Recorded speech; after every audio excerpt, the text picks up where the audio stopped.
So, really quick, jumping into this, I want to let you guys know that moving forward, we'll be creating random content on here just so that you can see. It's going to start with this. And what we're going to be doing is a little thing called Storytime. So, pretty much with Storytime, people will tell their stories, any little story that they want to. I thought of the idea from Dormtainment. Shouts out to Dormtainment. You get to know a little more about us personally, and it's gonna be something different and something that it helps us as well as it helps you guys get to know more about us. So I want to start, but before I start, I feel like with story time, and since it's so personal, I'm gonna do something a little different. You guys are so used to me being on this lovely couch, whenever we're doing podcasts or whenever I gotta get deliver some news. That I'm gonna do this a little different. So I am actually going to switch places. So yeah, be right back. Okay, so now we are in. Okay, wait, hold on. Sorry, give me one guy. Motherfucking kid, why the fuck am I doing this? Goddamn mother. Okay, so we should be good now. Like I was telling you guys before, this is story time. It's a very personal situation, so I want to bring you guys in my personal space, my bedroom. Yes, you can't see most of it. It's just how life is. That's just how life works. I don't have a setup like most people, so forgive me. Um, but I really want to get into depth these stories, especially this one in particular. Mainly because if you guys are unaware, again, this month is Men's Mental Health Awareness Month. Um, it's a very big month, especially over the past 2 years with everything that's happened between COVID, the pandemic, people losing their jobs, people losing their loved ones. It is a lot on us, and I can tell you from experience that I have close friends um, who felt a true impact when it came to um, the pandemic and COVID, mentally, especially. Um, Even loved ones, the most closest of loved ones, seeing how their relationships fell apart and how it kind of messed them up mentally. So I kind of wanted to still give this story, and it's not just about the pandemic, but I'll just give you guys a couple instances. Um, and it started with my anxiety attack since I was like 21, 22. One time I had an anxiety attack and I was on a train and I was going to do something and I got a phone call and the phone call just stressed me out. And to give you a long story short, I was on the D train on the Brooklyn Bridge having a huge ass anxiety attack. I was panicking. I couldn't breathe. I was crying. I was just really in a weird place, and I didn't know what the hell was going on, but I was panicking like a motherfucker. And at first, I didn't realize what the hell this was. I was just having this anxiety attack, and I don't know. It just drove me a little insane for the moment. And then give it a couple minutes, deep breathing, got off the train, and I just went to go grab some water, and I was pretty much good to go from there. Um, Time went on. Um, I uh, wouldn't have that many much more anxiety attacks for a while. Um, it would just be light things that happen, and I would just deal with it because it is what it is at the end of the day. And I didn't really talk about it until I got older, and I was just curious to know what the hell was going on with me. So I went to go see a therapist, and I went temporarily because I couldn't really afford it. Because let's be honest, in the world we live in, insurance is not helping people out when it comes to mental health, and it should. It definitely should. And people think this shit is a joke, and it's really not. Um, but that's another topic for another fucking day. I'm gonna be honest.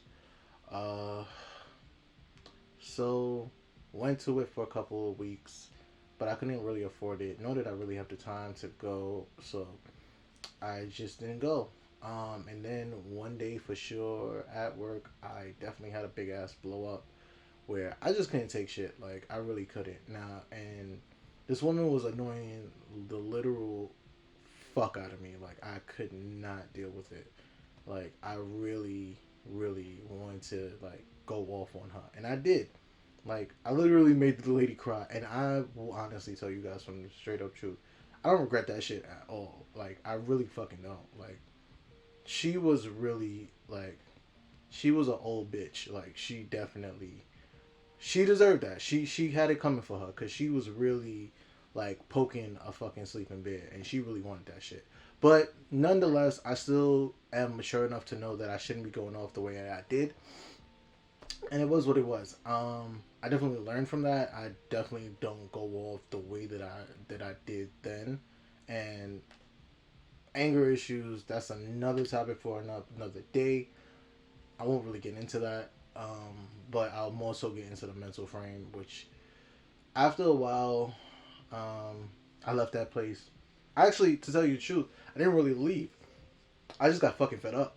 And I was at work one day and I was just tired of being there. And then the next day, I told my boss, like, I'm taking the rest of the week. Well, I told him I was just leaving for the fucking week. I left. I went to Toronto for a week and my mind felt at ease. Like, I don't know what it was, but it just gave my mind a little mental break from everything, and it was a good time. Came back to the bullshit, but I think at that point I realized that I didn't need to be in a place that was causing me so much stress and causing me so much anxiety. Like I didn't want to really deal with that anymore, so I left and um, moved forward. Got a new job, and unfortunately, that situation ended up getting fucked up because I got fired from there, and I think the company just closed down. And to make it worse, at the time, my mom and a nigga that will not be named, I'm gonna be honest, uh, we all kind of fell into unemployment. We all pretty much in one fell swoop like lost our jobs at one time, and um, again, another anxiety attack, and I didn't know what really to do. Like the shit was just insane. I broke down into tears. I couldn't really think straight. I didn't know what the fuck was gonna happen, and I didn't even have a therapist at that time. I don't know how I did it. I just brushed it off, and by God's grace, I was able to find a job, find two jobs, and then be able to work. And then eventually my mom was able to find a job herself. So, we were able to be fine. It didn't take long. It took like less than a month. So, by God's grace, we was able to do that. We weren't evicted or anything. So, there was that. And then I was able to eventually, work at a place, work at a school that was very loving, was very caring. Um, Unfortunately, without putting into too many details, I wasn't able to get insurance. So again, not able to get a therapist. Now, I will say, to be honest, the one thing that I didn't have before a lot of, even though yes, I have friends, I really had a support system at the job that I was at, and I really felt appreciated. And on top of that, I feel like I definitely had a person to speak to. Actually, two. I'm not even gonna front.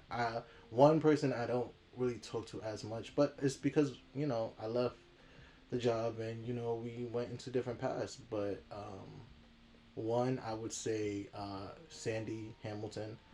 Shouts out to you. You definitely had my best interest, and Mrs.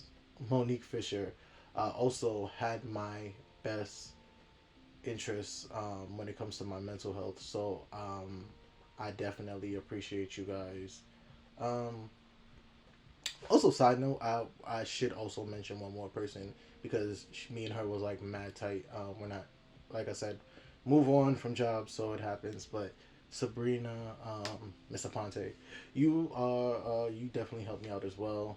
Um, so I was going through a lot. I was mentally going through things, and then you know I got to a point where I was like, okay, let's try something else because also I don't really get too in depth into my relationships, but I will also add that as a part of anxiety to dealing with people that I shouldn't have dealt with, people who pretty much use and abuse my time. I'm not even gonna give them the fucking time of the day, but I will say that after that job, within that job, period time period, sorry, I was able to find a beautiful, wonderful girlfriend who's very supportive, who looks out for my best interests, and make sure that I'm good. And I was able to get support from her, but support from her just wasn't gonna do it. I was luckily able to find a new job after that.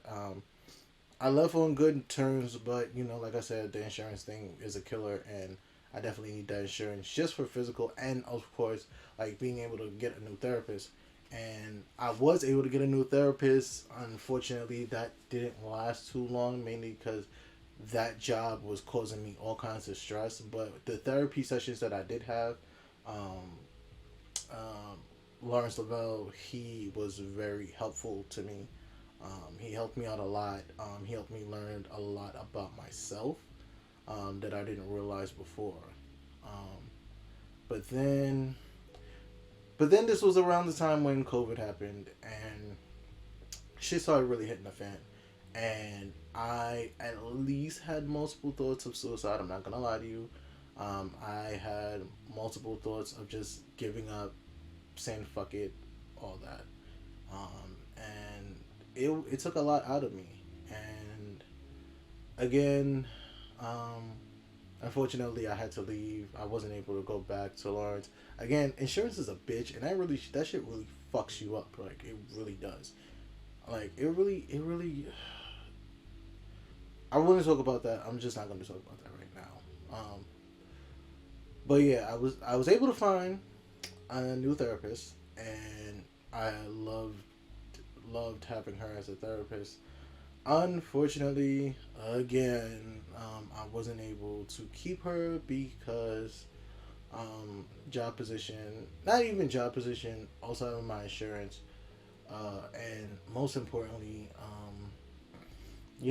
she was only doing it as a training. Well, she was doing it for training, and she was leaving the facility that she was working at, so she could no longer be my therapist, which really sucked because she was wonderful. She was probably the best therapist I had next to Lawrence.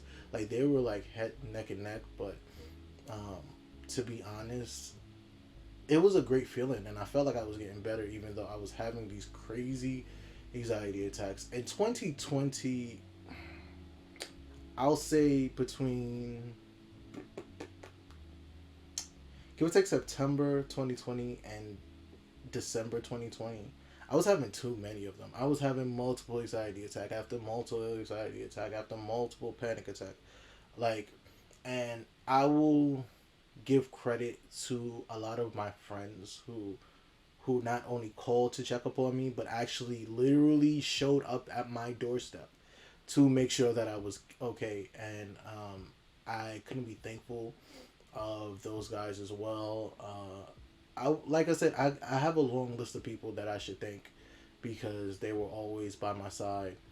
And the guys I will say are Jaden, Asante, Kenyatta, Kasim, Oba, Walter, Keon, Crispin, Zoo. I could go on and on. The list is fucking long. But I will say those guys in particular really came through. And when I say came through, they literally showed up at my doorstep and like made sure that nothing happened, because it was a crazy time and I just didn't know how to handle it. And now we kind of fast forward to today, where I still have these issues, just like anyone else. And as a person, if you know me well, I take on a lot of people's burdens, and like I said last year, even this year, it just took a lot out of me.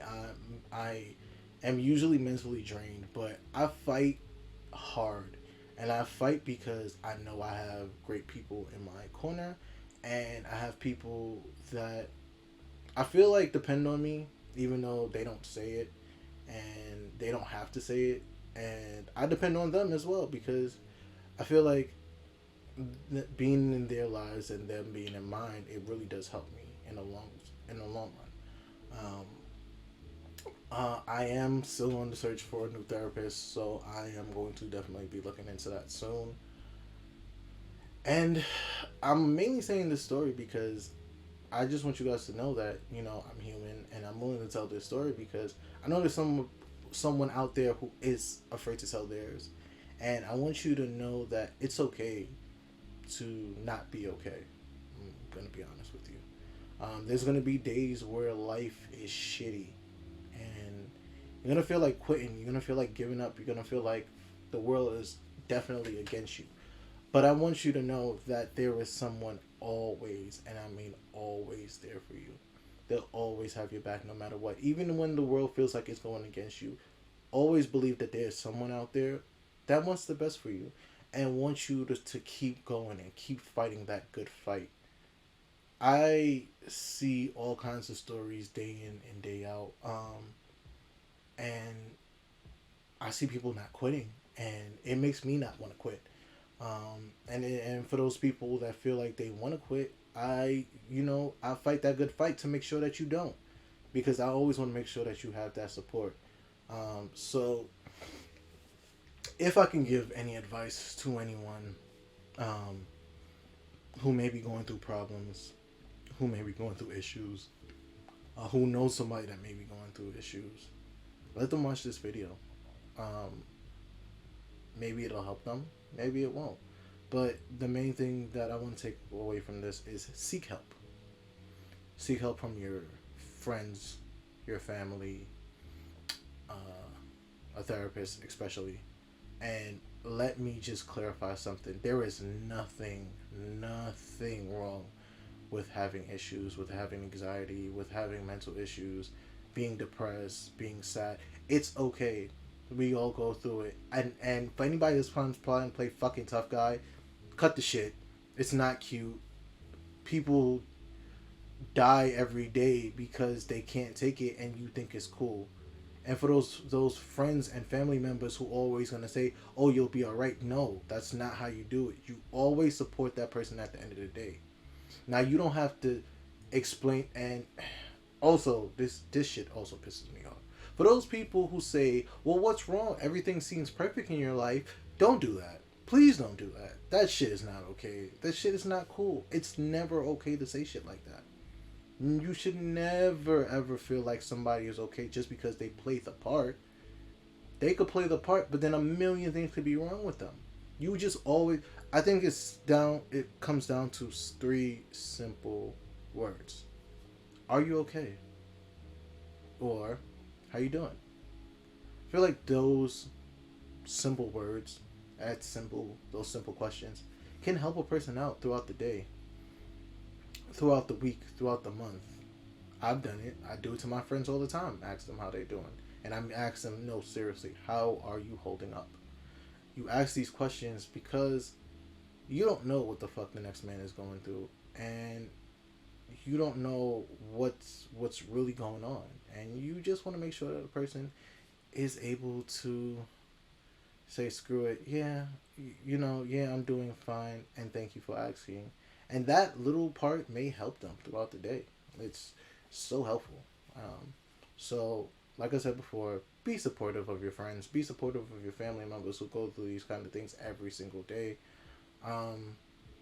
And I mean, for real support, not that fake support. I'm here anytime you need me. Don't if you're not really gonna do that, just don't do it.